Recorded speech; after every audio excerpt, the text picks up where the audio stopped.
and welcome to Cherish TV. I've got with me Serena, Yvette, Jeff, and Becky. And we're going to be discussing a topic that has really had a lot of conversation behind it, especially here in America.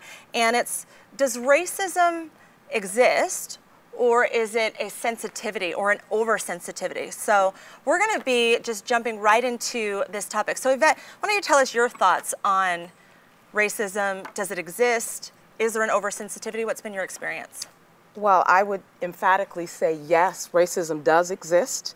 I've experienced it firsthand. I've seen it happen to other people, so I know it's there. As far as the oversensitivity, some people say, well, they're being overly sensitive, but it's because they've not experienced it. But when you've experienced it, you have a sense of discerning, okay, the way that was said, now there was something added to it. Or if you're going to a store, for example, I've been in a store and I've had someone follow me around the store because I had a big purse. But other people had big purses and they weren't being followed. And so it's kind of like, you know. Well, is that something that's perceived, like through filters? Because we all have filters in our mind, and depending on the background, how we were raised as well, sometimes the filter in the mind can be, I'm being followed, no one else is, when in fact many people are. So is that, you know, just the filter that we have, or is that specifically because there were certain experiences previously? Well, I've had experiences where I was actually stopped. And my first thought was, if you find something, take me to jail. But if you don't find anything, can I sue? Then it's a back. Yeah. So it's just when you've had that. Now, I'm not overly sensitive to it, but what I am saying is I kind of mark what I see. And if there's a consistent pattern, then I can say, okay, this is exactly what it is. Right. If it's just a one-off and I assume, in my mind, I throw it out, that was just you that time. That's not what was actually So for you, it very much exists. Like, Okay, so what I'm going to say, they're both true. Okay, racism does exist, obviously, because of the alt-right marching down the street, because of the things that have happened in Charlottesville, North Carolina. So racism does exist, and it always has existed. But there's also an oversensitivity. Some people who don't understand that what racism truly is are like, oh, that this altercation or this happened because I'm black or because I'm Hispanic. And so sometimes when we see racism happen, we've got to take a quick second, like you said, to make sure it's actually racism. right. Well, can we strip that back a little bit too? Yeah. Like, what is racism? Yeah, great. So what my definition of racism is, anytime that you have negative feelings towards somebody of a different race, whether that be white, black, Hispanic, yellow, brown, whatever you want to say, or if you've ever thought of any derogatory names about those people, or shied away from those people. And I think the definition, you know, according to the dictionary, is an over or a superiority. There you go. So not even just a negativity, but a superiority of a race. Yeah. But I do think that we've come a long way. Okay. Agreed. I mean, 50 years ago, in Martin Luther King's "I Have a Dream" speech, he said, "One day I hope to not be judged by the color of my skin, but by the content of my character." And I think we're moving towards that. We haven't arrived yet, but we're moving in the right direction. I agree. You know? So where are we seeing some of this outwork and outplay? Because, you know, and we can speak to it in terms of, you know, what's happening in the churches in America, as well as just what's happening out on the street. So, you know, what would you say as far as, maybe we'll start with the churches, you know? So the church, like we know, is one of the most segregated days of the week. Sunday. Okay, It is. and you'll have on Sunday. Okay, so you'll have black people or African Americans, whatever term you feel comfortable with. African American. You like African American, okay? Black African would be my American. pants. They feel more comfortable sitting under a black pastor. Okay, now I don't care what whoever's preaching the gospel. I really don't care. Right. Okay, but we tend as a people to go where we feel comfortable. Right. Okay, and during the Civil Rights Movement, there was actually an author by the name of James Cone who wrote a book called Black Theology. Okay, and the book he wrote was actually very divisive, because he basically, in the book, he outlines how God can't be for the oppressed and for the oppressor. Okay, and that type of gospel is still being preached in some churches around the country. In predominantly black churches, there's still a little twist of that in the gospel they're spreading. And so we just got to make sure that whenever we're preaching the gospel, whenever we're speaking truly a word from the Bible, we have to make sure that's not divisive, because God doesn't really care what color you are. Okay? And that does make me sad, that because if the church can't get it right, The world's not tends gonna you get it feel right. a little bit hopeless, because the church is supposed to be the hope of the world. That's and right. So we've really got to get it right in church. So it does, and maybe it's because I am not educated around it or not, but it still is very surprising to me. There's churches that may be only white, and maybe that's the, you know, the area that the church is in, or all black, and all black churches. But it does make sense, because there's the thing that we were chatting about earlier, was the in-group bias. Yeah. So people are more likely to spend time with people and lean in towards people that look like them. It's not necessarily bad or wrong, it's a natural thing. So if you walked in to a party, and on one side was, if I walked in and I was Asian, let's say I was Asian, and I walk in and there's a group of Asian women over here and there's a group of Hispanic women over here, I am inclined naturally to go towards the people that look more like me. Right. And so it does make sense that, you know, those things do happen, but I think if we're gonna get it right, we can't have church being the most segregated part of the week.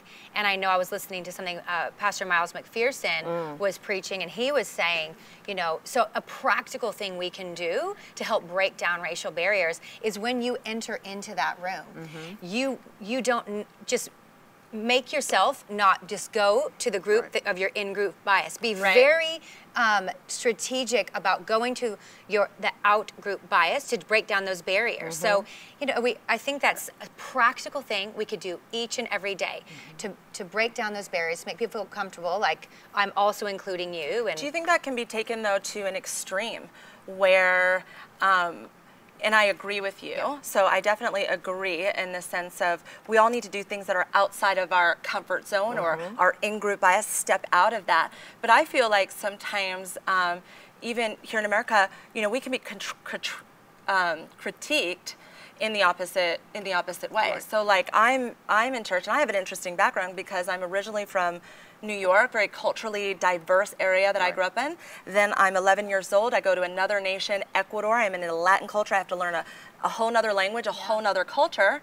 Come back to the U.S. So for me, even that term, does racism exist? I know that it exists. I didn't really consider that it existed in me, to be honest, because I was really grown up in a very racially diverse arena. However, I would notice when I would say certain things or make certain comments, I've even been, oh, Stacy, that's you saying that is racist. But in my mind, in my heart, I was like, oh my gosh, I never even thought that way. So how do you think, like, in terms of that, how these things can be really taken, you know, to different levels? It's, you know, life can either be imitating art or art is imitating life. I look at what we watch on television and how we're perceived, whatever race you are, that it could be a natural proclivity for you to think something because it's been put before you so many times that intentionally you don't think you're a racist person. You don't think you're prejudiced. But the right set of circumstances will bring something out of you that you weren't aware was there. And I think therein is the place where healing can start. When we start to realize what's inside and address it. Not ignore it and throw it in the background for it to continue to be that programming, but to address it and put a new set of programming in your mindset that I won't think this way. I mean, I had a situation like that happen for me. I've been called the N-word, the C-word, and all the other words. And I was driving, and someone of a different race just was not driving well. And this thought that came up in my mind, I thought, oh my gosh, that was a racist thought. So why is that? And I had to then follow that thought back to the root. And it was that I had been seeing this in television all my life.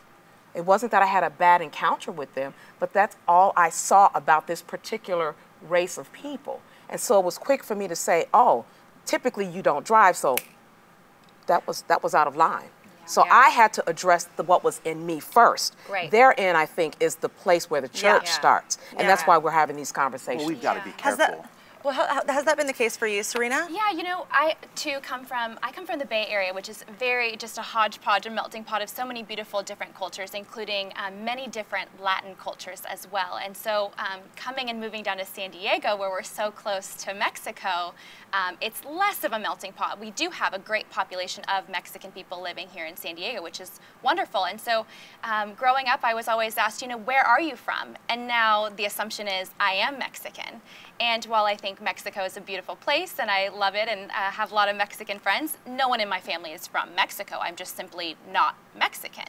And I think when I say, no, I'm not Mexican, that people are like, oh, I'm so sorry. And I said, you know, no, that's all right. I understand why it's a common misconception for the area. And sometimes I think it's important when we are addressed with those kinds of questions is to kind of remember if they grew up in San Diego and they're used to seeing Mexicans all around, that's a fair assumption. Well, I like your point too as well. I think, you know, for race in general, and anything that has a high level of sensitivity or even previous injustices that have been done that we're still grappling with the remnants of is grace on every side, grace for one another, that when we do make a mistake or we do think something that we shouldn't, or, you know, those types of things, that we do afford one another, you know, the grace in that area. So let's switch gears a little bit. Let's talk a little bit about just interracial, you know, relationships, marriages. What kind of connotations has that had? Jeff, maybe we'll start with you. Well, this is a good one. Interracial relationships was actually decriminalized in the case Loving versus State of Virginia. And at that time, there was about 3% relationships or marriages were interracial. Well, now we've moved to the point where 50 years removed from that, and we're about 17%, and it gets up to like 30 or 40% in metropolitan areas. Okay, and so we've got to be cognizant of that. We've got to actually be okay with that. That's right. Okay, because I am the product of an interracial relationship. My mother was white and my dad was black, but that relationship was 30 years ago. Okay, and so the statements that were made by people in my family about, like, I don't want to be around those black kids when they're born. I don't want to be. In your family. This is my grandmother.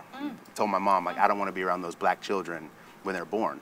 But then as soon as we're born, my grandmother's the first one to run and be at the hospital bed. And so we just got to be careful, you know, and we've got to be sensitive about it. Absolutely. You know, like my wife is white. Everybody here knows that. My wife gets dirty looks from other African American women sometimes. It does happen. And we've heard women underneath their breath whisper things like, oh, there goes another one. Oh, there goes another one. Like, it's 2018. We need to be okay with interracial relationships. We're headed towards that anyway. That's right. You know, So it really is, like, that makes me think, you know, it isn't just a white and black thing. It involves all races, and really, I think we have to, you know, and I heard it said, like, we have to remember that Satan is our enemy, not the white man, and so while we absolutely acknowledge, you know, because of our history, that there is racism, but I think we have to deal with both sides of it. Because of the wounding, because of the hurt, you know, because we've talked a lot, you know, the black community not accepting glory and saying those kinds of things, you know, and so it's not just a one-sided thing. Like, for true healing to happen, we have to be sensitive and heal. You have to be sensitive and heal, in both communities coming together and not separating ourselves from one another on a Sunday like we talked about, things like that. And what would be, like, some practical things? So, like, when those words do rise up and when you were spoken, you know, illy of, or your wife was, you know, what's the practical response to that? Because oftentimes it's retreating, sadly, and I think now that's why we're at the forefront, why it's on television and it's coming to the forefront, is we're going, okay, it's no longer acceptable to not talk about this. That's right. But what's the solution, you know, when those things are happening? I think if you saw in recent news in May in Philadelphia at that Starbucks, that unfortunate incident where there were two black gentlemen that were there waiting on a third party. They were business partners and they were waiting for a third party to join them to actually discuss some real estate. And they were asked to leave the Starbucks because they were not patrons, which I don't really love Starbucks coffee. It's not my favorite, so I don't blame them. But they were asked to leave. And it caused a whole scuffle, and the police were involved and they were arrested. And what I love about the response of those two men, who had every right to be so offended and hurt and could have sued Starbucks for all of their millions and billions, actually settled with Starbucks for a very symbolic $1. And instead, what they asked the court for was $200,000 in grants to give schools, public schools, a internship kind of program that supports young entrepreneurs. And I think the biggest thing that we can do is reverse racism. It's when the people who are being discriminated against choose to take affirmative action in the opposite direction and love those that have persecuted them, I think, is when we really start to see a change. I agree. Right. I agree.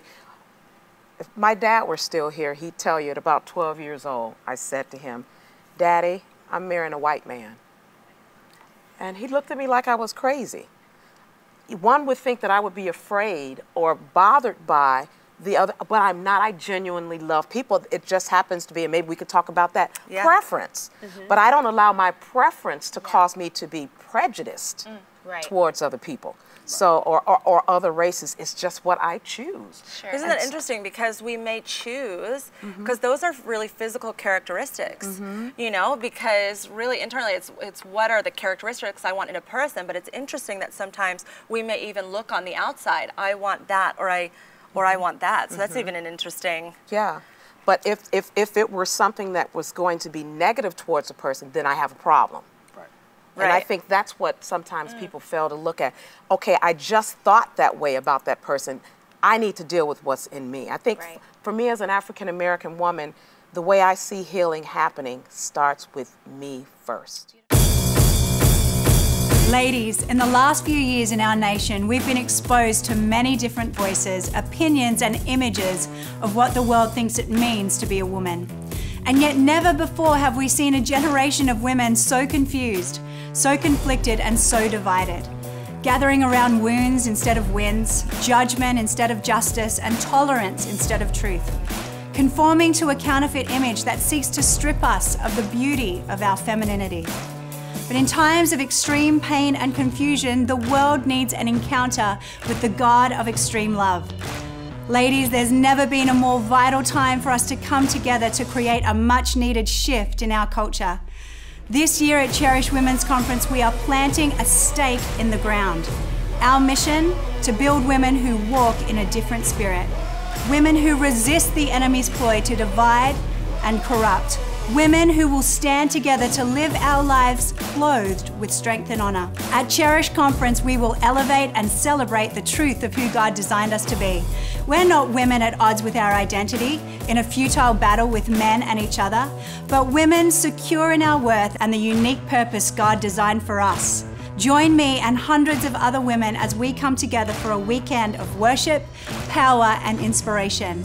Let's restore what it truly means to be the masterpiece, the finale of creation, the woman that God created us to be. We can't wait to see.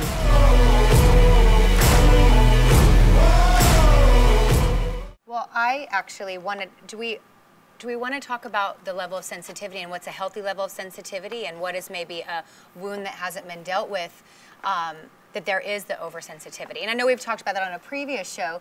You know, in a physical open wound, you can't even touch it without massive sensitivity and a reaction and a trigger, you know, so I wanted to bring that up, you know. Yeah, what's our response to that? Because, and absolutely, like as we have seen, especially on television, we're looking at stories playing out that, you know, and we can always say this, there's always a story behind the story. Yeah. So I kind of take personal, it's hard for me to watch sometimes what's happening on television because I myself go, well, there's a story behind that story, but that's what's being put in front of us. Yeah.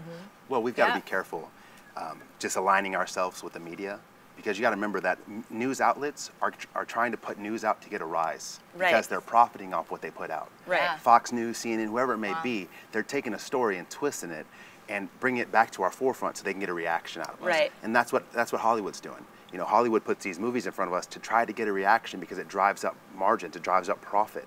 So we need to be okay with, you know, sometimes boycotting movies that are not in alignment with how we feel or how we think, because what it is it's programming. You know, everything we put in front of us, whether we read it, whether we look at it, we're programmed to think that way, like Yvette said. Can I ask this? And I don't want to be insensitive when I ask it, but do you feel like sometimes when I'm watching the news and the media, and I feel like no matter what the situation is, even if there wasn't race involved, like they scream racism.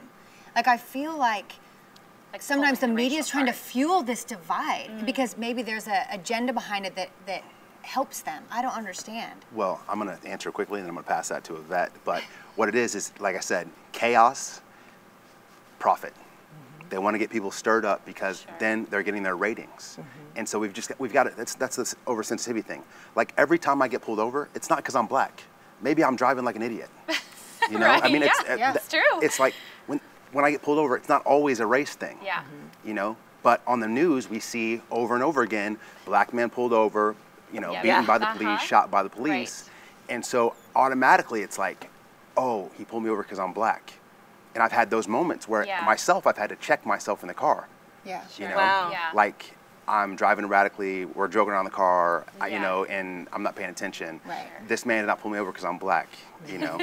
Right. And on occasion, maybe it is the case, but it's not all the cases. Yeah, but That's even, right. even when And I it think we is need the to deal case. situational. Yeah, Yeah. Even when agreed. it is the case, Yeah. okay, even if you are stopped by the police and you feel that that's the case, don't resist. Just do what they say until it's over. Just do what they say. I'm pro law enforcement. I was in the Marine Corps for 8 years. I'm pro law enforcement. Yeah. Okay. I really truly don't think that there's a police officer. There may be. I can't say all of them, but I don't think that there's a police officer that wakes up in the morning and says, "Today I'm going to find a black person, pull them over, and have an altercation." I don't think that's the case. I think they would dread that. Yeah, but I think that there are, like you and I talked career, about, there are times that does happen. Right. There are times when somebody pulls us over and it's straight, or pulls anybody over and they get agitated, you know, like. But then, like what you said, the media takes that clip and promotes that clip Goes as, viral, yeah. and it goes viral as in racism, this, and you know, and I don't know, then really begins to give law enforcement a bad name. Yeah. And You I know? actually Yeah. like Yvette's question, where she said, hey, if you find something, cool. If not, I'm going to sue you. But we can have that same interaction with the police. Like, hey, I'm good. I'm okay. You know, I'm gonna back on that one. I don't think that in a lot of cases you can say, hey, if you find something, then I'm going to a police officer, because they are authority. Okay. And not all of them, but you do have some, and we've seen it often where you've had people in the car that will videotape the encounter and submit it to the news because they want it to be known, hey, this particular cop did this. What I am happy to see happening is that more people in authority are making hard calls on it. You're fired. I like that. Yeah. When you fire them, for me, I'm like, that is how you get things fixed. You rebuke some that others may fear. Now that's the Bible. So if there is more of a harsher sentence applied to the act, I think that it would probably happen less often, and people would really, of course, if it's in their heart, they're going to find another way to be prejudiced. But at least you wouldn't have the issues of, hey, this happens to be a bad cop, but you know, he was able to get away with it because he's the man in blue. Yeah. I don't mean, and I totally agree with Jeff's statement when he was saying, I don't think any cop is waking up wanting an altercation, wanting to physically hurt someone. I mean, maybe there are a few sick individuals in the world. Like, we can't put it past humanity or we've evil. seen footage of you know, it, but I don't, it's not, and I kind of want to, and cut me off if you guys don't want to go down this road, but, you know, I have to ask, because I'm always going, well, why? What's the root? Why? Right. So why is it that we do have these circumstances that we see on the news where it happens to be a white cop has pulled the trigger? And why is he jumpy? Why did he get himself in that situation? Why did he react so quickly? Like, I think we have to ask that question, like, why does that happen? Right. Yvette, you go for this one. I don't remember the exact year when this happened, but back in the police force, and since you probably can let me know if I'm right or wrong, but there was a teaching where the cops would, this is how you handle people in different instances. And with black people, it was like they were to be battered, like they were going to be treated a lot rougher than someone who was non-black. So I think, as I've said before, it's the programming, it's what has been perpetuated is the way things are, that it's a dying system that needs to be completely pulled out the wall, dismantled. So it's old programming. So you're saying that a white cop is potentially programmed because he's known how it was acceptable to treat black people in the past? That or that's all he's ever known. So he's maybe jerky or frightened because of what he's heard or the stereotype that maybe he believes or doesn't believe. But it's either kill or be killed. So let me just, and I don't think in some of the cases that police officers are saying, I want to kill someone that's black or African American. but there is that programming. The propaganda causes the reaction. Is it, can I ask, is it the propaganda and the, because what if they're, 5 generations removed from racism, or in all of that? Like, is it the programming and propaganda, or, I lost my thought, I'm sorry, you guys. Okay. Does someone else want to chime in? I wonder in those exact cases where there is unfortunately a fatal, death there. If there was a level of cooperation, like Jeff said, where it's like, search me and we'll talk about it later. If there was that level of open communication and 100% cooperation on the person's part, would there still have been a death? I think no police officer wants to answer the question to their sergeant, what happened here, and and not have a reason to have, unfortunately killed somebody or taken someone's life. I have to agree with a vet on this. At a certain point in the police force, they were trained, like, this is how you deal with unruly people and the black community and unruly community. But I feel that as we've moved forward, you now see more diversity on your police forces. Yeah. Okay, you now see more diversity in the sheriff's department, SDPD, whoever it may be. Okay, and so I think that education is going to bring about the change. Yeah. It's they may look different than us, but they're still human beings. We still need to respect them in the same manner. That's right. The Miranda rights is not just okay for you and you, it's actually okay for me as well. That's right. And education is the answer to all this. Education is going to, put us over the top. It's going to get us where we actually want to go, Well, I think the fact that that's why we're talking about things is to bring resolve and to bring solutions and to bring awareness. So how do we really broker unity? How is it that we can actually begin to bring unity in this specific area where there has been, racial profiling and education and, these individual, circumstances, the media, being involved, but what can be our response and our solution? Because I think of people like Joseph in the Bible, who everything was set against Joseph, and, yet he had a lot of barriers, a lot of things. He was looked upon wrongly. He was, viewed completely different than to who he was, and yet in his life, he just kept rising above. And every hurdle, he was the change. And so sometimes I think, especially in this arena, we're just kind of, meeting things in the way that they're given to us. But I think we need to learn how to become victors, in every situation by being the difference. Great. So what would be some ways that we can bring more resolve and unity, amongst us? I think you hit the nail on the head. And I often look at the African American race as Joseph. Like, we have been wronged, but what do we do about it? The response to the injustice is on us. So if I see something that is wrong, I'm responsible for how I respond to it.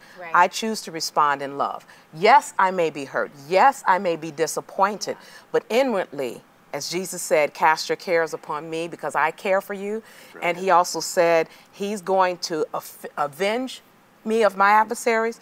Then I have to begin to really believe that and walk in it. And I'm here at C3. I was the first chocolate drop here after 13 years. And look at this panel that we have right here. And so I think we are moving in the right direction. You mean after 13 years you're still here? Because we've got a lot of diversity within our church. Just to clarify. Please clarify. Please clarify. That I'm still here. It's not one of those things where I ran away because I was the only African American. I love all people. And I want all people to love all people. So don't it just starts with us. We have to look at in our lives any injustices, any hurdles, is wherever wrong. there is pain, whatever color we are, wherever there is pain, the resolve is actually looking at the root of where did that pain come from, and then forgiveness, in that area in order to move forward. Forgiveness and healing. Like I feel like for me, in talking, with my friends, it's like if they don't, because it was an injustice, terrible things were done, but if we don't heal from those wounds and forgive and move forward, we're going to remain sensitive, which is going to, it's not going to help the problem, because if there's an oversensitivity all the time to everything. Like, we've got to heal, we've got to forgive and work towards that, and also, like, we need to pray.